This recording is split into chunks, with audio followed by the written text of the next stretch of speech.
Hey guys, tonight we step into a banquet hall where the candles flicker a little too low, where the wine flows a little too freely, and where the meat on your plate, well, let's just say you probably won't survive this story without losing your appetite.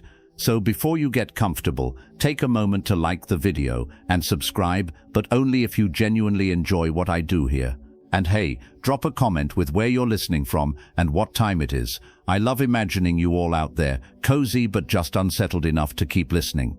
Now dim the lights, maybe turn on a fan for that soft background hum, and let's ease into tonight's journey together.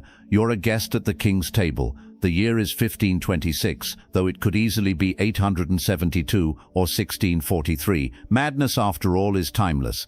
The hall is all velvet drapes and gilded plates, the air thick with roasted herbs and something darker. Laughter rings out as a jester tumbles past, but his bells sound like warning chimes. The king, let's call him Ludwig, because history has too many Ludwigs, and at least one of them had to be unhinged, raises a goblet. "Eat," he booms. "Tonight's fare is rare," and rare it is. The servants slide a silver platter before you, its contents glistening under torchlight. The cut is unfamiliar, too lean for venison, too red for pork. Across the table, a duke soars into his portion with gusto. "Exquisite," he murmurs.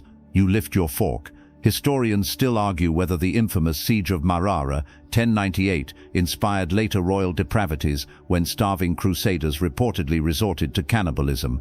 But here's a quirky tidbit. Renaissance chefs often disguised meats as other beasts, peacock as lamb, swan as beef. Tonight, though, no disguise, just a wink from the butcher as he sharpens his knife. The first time King Ludwig demanded human flesh, it wasn't out of cruelty, at least, not at first. It was desperation. The year prior, his castle had been under siege for months, the granaries emptied, the livestock slaughtered. You've heard of wartime rationing, but this was something darker. The king's soldiers whispered of boiling leather belts for broth, of chewing on wallpaper paste. Then, one frozen December night, the guards dragged in a captured enemy scout. "Hang him at dawn," Ludwig ordered. But as the prisoner shivered in the dungeon, the king's physician made a quiet observation. "Meat walks on two legs too."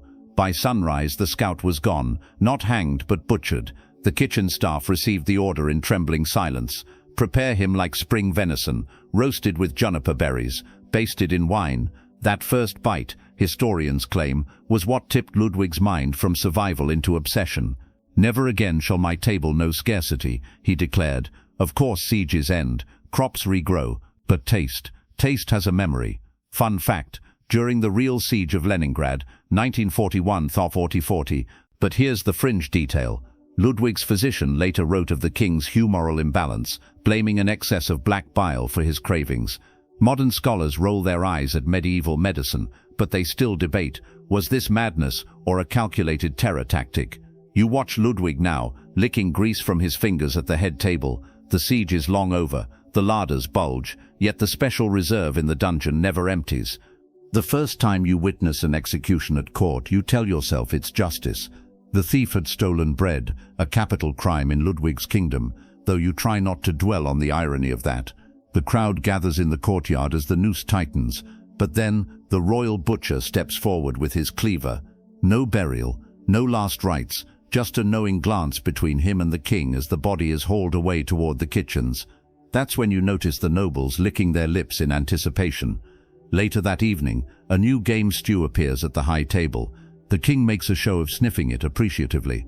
"Hunger is the best sauce," he declares to nervous laughter. You push the meat around your plate, suddenly recalling the thief's distinct limp and the way the stew's gristle has an odd fibrous texture. Historians still argue whether the infamous necessity defense of cannibalism, like the 19th century Regina Vith Dudley and Stevens case, could possibly apply to royalty. Meanwhile, here's a bizarre but true tidbit. Renaissance food laws actually prohibited serving veal that was too white, fearing it might be human flesh. The court physician catches your unease and leans in. "Eat," he hisses, "or you'll be tomorrow's main course." His breath smells suspiciously like juniper berries. The royal kitchens operate with terrifying efficiency under Ludwig's reign. You slip inside one night, drawn by the strange glow from the ovens, only to find the head butcher sharpening his knives beside what looks suspiciously like a human femur. He catches your eye and grins, holding up a cleaver still crusted with last night's feast. Special orders for special guests, he chuckles, gesturing to a ledger marked with names instead of cuts of meat. The staff here aren't just cooks, they're accomplices, hands stained with more than just sauce. A scullery boy whispers that the king pays them in gold and threats, "One wrong cut and you're part of the menu," he mutters before scurrying away. Historians still argue whether the infamous Codex Romanov, a disputed medieval text, truly describes royal cannibal kitchens, or if it's just grisly fantasy. But here's a macabre detail. Renaissance-era kitchen inventories sometimes listed long pork as a secret ingredient, a term still used today in certain underground circles.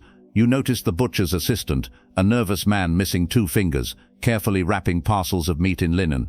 When he catches you watching, he quickly scrawls a note and slips it into your pocket. It reads, "The king eats his enemies last, his friends first." The court physician's journal is where the truth bleeds through the cracks of official history. You borrow it one night from his chambers, the leather cover sticky with what you hope is wine. The entries start clinically, notes on the king's worsening paranoia, his night terrors, the way he now refuses any meat but the special reserve. Then comes the turning point. His Majesty demanded we analyze the nutritional properties, claims it gives him visions of his ancestors. I fear we have passed the point of medical intervention. You flip to the last entry, dated just yesterday. Prepared another tonic to calm His Majesty's humors. He spit it out, laughing. "Why drink medicine," he asked, "when dinner makes me immortal?" Ordered me to document the effects. God forgive me, I have started a new chapter on the digestion of human flesh. Historians still argue whether the Aztec practice of ritual cannibalism influenced European taboos. Meanwhile, here's a twisted kitchen secret. Renaissance cookbooks included emergency substitutions, like using pigeon for peacock. You wonder if the butcher has his own substitution chart. The physician catches you red-handed, but doesn't raise the alarm. Instead, he whispers, "Leave, before you appear in my notes." His breath smells like grave soil and cloves. The missing peasants are the kingdom's worst-kept secret. At first it's just travelers vanishing near the castle, then entire families disappear from outlying villages. The king's men claim it's bandits, but you notice the disappearances always coincide with royal feasts. The butcher's wagons roll in at dawn, their contents draped in bloody canvas. Once you see a small hand slip loose from the covering, still wearing a peasant child's wooden ring. The courtiers pretend not to notice. The duke who praised the exotic dish now brings his own food, claiming a delicate stomach. The bishop blesses each meal without meeting anyone's eyes. Only the jester dares speak truth, his bells jingling as he sings. What's the price for a king's delight? A beggar's bones by candlelight. The king laughs, but the jester isn't seen at the next feast. Historians still argue whether the Great Famine, 1315–17, once spread cannibalism or just rumors of it. But here's a chilling fact. Medieval law codes specifically outlawed the eating of kin, suggesting it happened enough to need rules. You intercept a kitchen boy dumping scraps to the dogs. "They won't touch it," he mutters. "Even beasts know wrong." The meat lies untouched in the dirt, glistening under the moon. The ambassador from France nearly vomits into his plate when he realizes what he's been served. You watch as his face pales under his meticulously curled mustache. This is not boar," he whispers to his aide in French, but the king understands. Ludwig leans forward, eyes gleaming. "A refined palate for a refined diplomat. Tell me, how does our local vintage pair with regional specialties?" The ambassador excuses himself abruptly. By morning, his entire delegation has fled, leaving behind a single damning letter addressed to the French king. We must discuss Ludwig's dining habits, but here's the twist.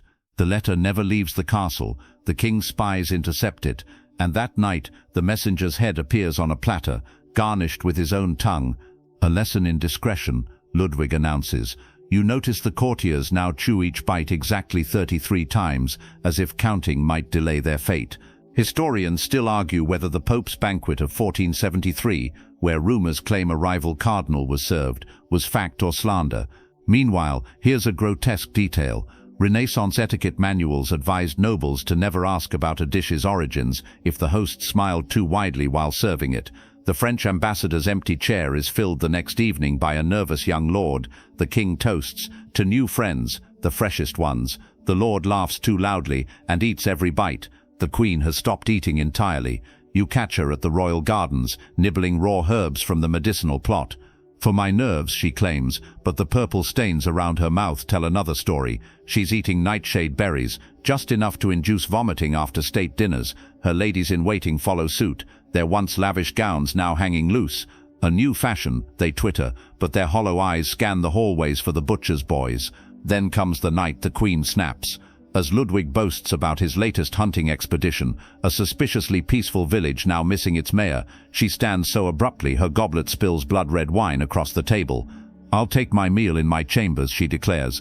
The king's smile doesn't reach his eyes. "Of course, my dear, alone." The unspoken threat hangs in the air. Refusal to dine together is the first sign of treason.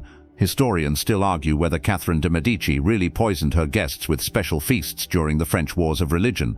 But here's a delicious irony. The Queen's herbalist has begun cultivating wolfsbane alongside the roses. You find a note tucked in your prayer book the next morning, the Queen's shaky handwriting. The only way out is through the king's stomach. The ink smells faintly of bitter almonds. The castle's new chef arrives under cover of darkness, a hulking figure from the Carpathian forests, his beard braided with what looked like finger bones. He doesn't speak, just nods when the king whispers special recipes in his ear. Within days, the banquet menus take an even darker turn. Consommé of clarity, served in a skull-shaped tureen, tartare of truth, still twitching on the plate, and the pièce de résistance, the king's mirror, a terrifying dish where diners swear they see their own faces in the meat's marbling. You're assigned to taste test the new creations, a punishment for asking too many questions. The mirror quivers as you lift your fork. The chef grunts, "Eat. See yourself as His Majesty sees you." The first bite tastes like copper and déjà vu. You vomit in the rose bushes later, but not before noticing your reflection in the puddle has changed. Historians still argue whether Vlad Dracula's infamous Forest of the Impaled included a traveling cannibal chef. Meanwhile, here's a culinary horror. Renaissance food sculptors could carve a man's likeness from lard, a skill this new chef has taken to unsettling extremes. The king watches you retch and laughs. "The body always knows its own," he muses. That night you find a lock of your own hair in the chef's spice pouch. The Queen's illness comes on suddenly, or so the court is told. One day she's hosting tea, where no one dares touch the cakes. The next she's bedridden with a woman's fever. The physician bled her, of course, but you notice his lancet was suspiciously rusty. Then come the rumors. The king demanded a divorce, but the church refused. Now the banquet hall echoes with whispers of Black Widow's stew, a dish said to cure husbands of troublesome wives. You bribe a page to peek at the Queen's tray. "Just broth," he insists, trembling. But the bones were too small for chicken. That night, a lady-in-waiting screams when she finds the Queen's lapdog served as the appetizer, its collar still on the silver platter. The king toasts to loyalty, the only virtue that should be consuming. Historians still argue whether the Borgias really used inheritance powder to eliminate spouses. But here's a stomach-turning fact. Renaissance autopsy reports sometimes listed unnatural digestion as cause of death, a polite term for poisoning via meal. The Queen's empty chair is draped in black the next evening. Ludwig sighs dramatically. How we miss her, nourishing presence. The new veal tastes suspiciously tender. The castle's dungeon has become the kingdom's most exclusive larder. You descend the spiral stairs one night, ostensibly to deliver wine, and find the jailer weighing prisoners like sides of beef. "This one's gone stringy with fear," he mutters, pinching a nobleman's arm. "Best for sausage." The nobleman whimpers, his once fine clothes now hanging in tatters. You recognize him, Lord Eberhard, who dared suggest the king's taxes were too high at last month's council meeting. A scullery maid brushes past you with a bucket, its contents sloshing red. "Soup bones," she says flatly. Further down the corridor, the king's new taster, a blindfolded prisoner, is force-fed morsels from tomorrow's menu. He gags on something that looks suspiciously like a fingertip. "Seasoning needs work," Ludwig observes from the shadows, making notes in his little black book. Historians still argue whether the Donner Party's Cannibalism, 1846, was truly necessary or just early American sensationalism. Meanwhile, here's a stomach-churning fact. Medieval butchers often hung meat near dungeons, believing the prisoner's screams tenderized the flesh. You're halfway up the stairs when the jailer calls after you. "Tell the chef we'll have a plump young bard by morning. His Highness prefers his minstrels well done." The dungeon door slams shut behind you, cutting off Eberhard's sobs. The rebellion starts with a missing butcher's boy, the one who always looked nauseated when sharpening the knives. His mother, a baker, storms the castle gates with a rolling pin and a mob of hungry villagers. "Where's my Thomas?" she shrieks. The guards laugh, until she produces his severed apron strings, found in the castle midden heap, still tied in the special knot she taught him. That night, the banquet hall buzzes with uneasy laughter. The king serves an extraordinary pie, its crust golden brown, steam rising in tantalizing curls. As the first slice is cut, a peasant woman screams. There, nestled in the gravy, Thomas's birthmark, preserved like a grotesque garnish. The king sighs. Waste not, want not. Historians still argue whether the Jamestown colony really resorted to cannibalism during the starving time, 1609 to 10. But here's a heartbreaking detail. Medieval bakers' guilds often took in orphans, promising them safety, just like Thomas's mother thought she'd done. You slip out during the chaos, following the baker's sobs. Outside, the villagers are already building torches from kitchen rags. One whispers the phrase that will become their battle cry: "We are not livestock." The castle's ovens glow like hellmouths in the distance. The siege begins not with armies at the gates, but with silence. The butcher's deliveries stop. The kitchen fires burn low. Then the screams start echoing up from the dungeon. Not the usual moans of prisoners, but the shrill terror of the king's own guards. You peer through a keyhole to see the dungeon master backed against the wall by half-starved inmates, their teeth bared. "Eat or be eaten," snarls a woman missing 3 fingers. The guard's helmet rolls across the floor, its strap chewed through. Above ground, the nobles panic. The duke who once praised Ludwig's exotic dishes now sleeps with a dagger under his pillow and a taster at his door. The bishop blesses every loaf of bread as if it might bite back. Only the king seems unconcerned, nibbling on what he claims is preserved venison from his private stash. You notice the jar's label bears the physician's handwriting, Specimen 19, Control Group. Historians still argue whether the Wendigo psychosis of Algonquian legend influenced European tales of royal cannibals. Meanwhile, here's a nightmare in the margins. A recently discovered castle ledger lists human tallow purchases for candle making right beside the weekly beef order. The rebellion reaches the kitchens at dawn. You wake to the sound of cleavers clanging, not against meat but armor. A single phrase ripples through the halls: "The butcher's bill comes due." The mob drags Ludwig from his bedchamber, wearing only his nightshirt and a crown of sausage links, some sick joke by the rebel cooks. They parade him past the emptied larders, the overturned banquet tables, finally stopping before the great oven, where so many special meals were prepared. The head baker, Thomas's mother, presses a wooden paddle into the king's trembling hands. "Turn it yourself," she says sweetly, "or it will burn." Inside the oven, the king's last loyal butcher is already roasting, his cleaver still gripped in charred fingers. The smell is nauseatingly familiar. Ludwig whimpers, but the crowd begins chanting, "Waste not, want not." Even the castle dogs join in, howling as the baker's widow slides the oven door shut with her flour-dusted foot. Historians still argue whether the Munster Rebellion included acts of cannibalistic vengeance. But here's a poetic twist. The rebels later report hearing Ludwig scream, "I'm not done," from inside the oven, the same phrase he'd once shouted when servants tried clearing his plate too soon. You slip away as the mob debates dessert. Behind you, someone jokes about king's cake. No one laughs. The castle bells toll midnight, but the ovens will burn until morning. The kingdom wakes to silence. No butcher's carts creak through the streets. No kitchen smoke stains the dawn sky. In the great hall, the banquet tables stand empty, save for one final platter at the head chair. The rebels left it there overnight, a single roasted crown, its jewels replaced with garlic cloves, resting on a bed of wilted parsley. The villagers whisper that if you listen closely, you can still hear faint screaming from the castle ovens.